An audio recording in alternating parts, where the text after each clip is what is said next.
दोस्तों, क्या आप जानते हैं कि रामेश्वरम ज्योतिर्लिंग के दर्शन से पहले काले पाषाण से बने हनुमंतेश्वर शिवलिंग के दर्शन क्यों किए जाते हैं?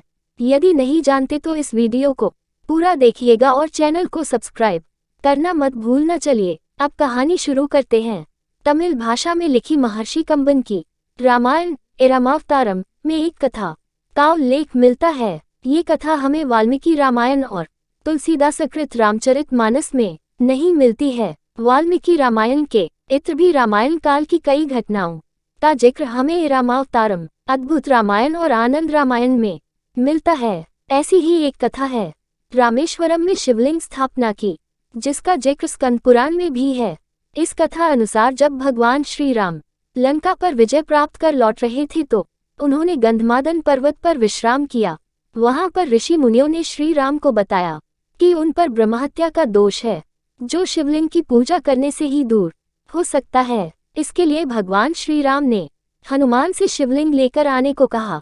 हनुमान तुरंत कैलाश पर पहुंचे, लेकिन वहां उन्हें भगवान शिव नजर नहीं आया। अब हनुमान भगवान शिव के लिए तप करने लगे। उधर मुहूर्त का समय बीता जा रहा था। अंततः भगवान शिव शंकर ने हनुमान की पुकार को सुना और हनुमान ने भगवान शिव से आशीर्वाद सहित एक अद्भुत शिवलिंग प्राप्त किया।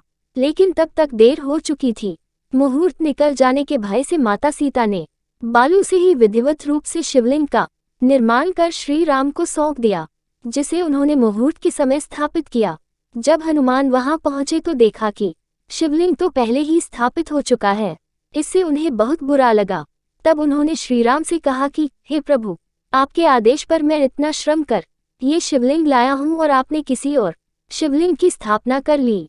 ये शिवलिंग भी तो केवल बालू का बना है, इसी कारण ये अधिक समय तक नहीं टिक पाएगा, जबकि मैं पाषाण से बना शिवलिंग लेकर आया हूँ। श्री राम हनुमान की भावनाओं को समझ रहे थे।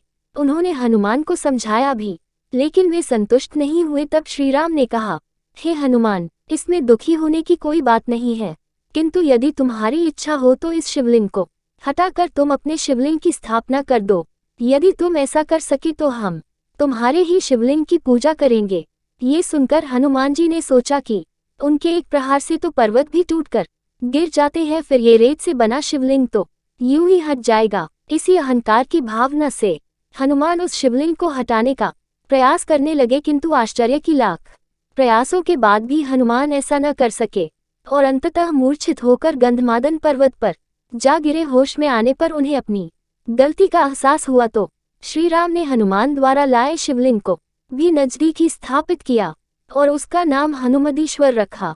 शिवलिंग स्थापित करने के बाद श्री राम ने कहा, मेरे द्वारा स्थापित किए गए ज्योतिर्लिंग की पूजा करने से पहले तुम्हारे द्वारा स्थापित किए गए शिवलिंग की पूजा करना आवश्यक होगा। जो ऐसा नहीं करेगा उसे महादेव के दर्शन का फल प्राप्त नहीं होगा। उसी समय से काले पाषाण से निर्मित हनुमंतेश्वर महादेव का सबसे पहले दर्शन किया जाता है और उसके बाद रामेश्वरम का दर्शन करते हैं।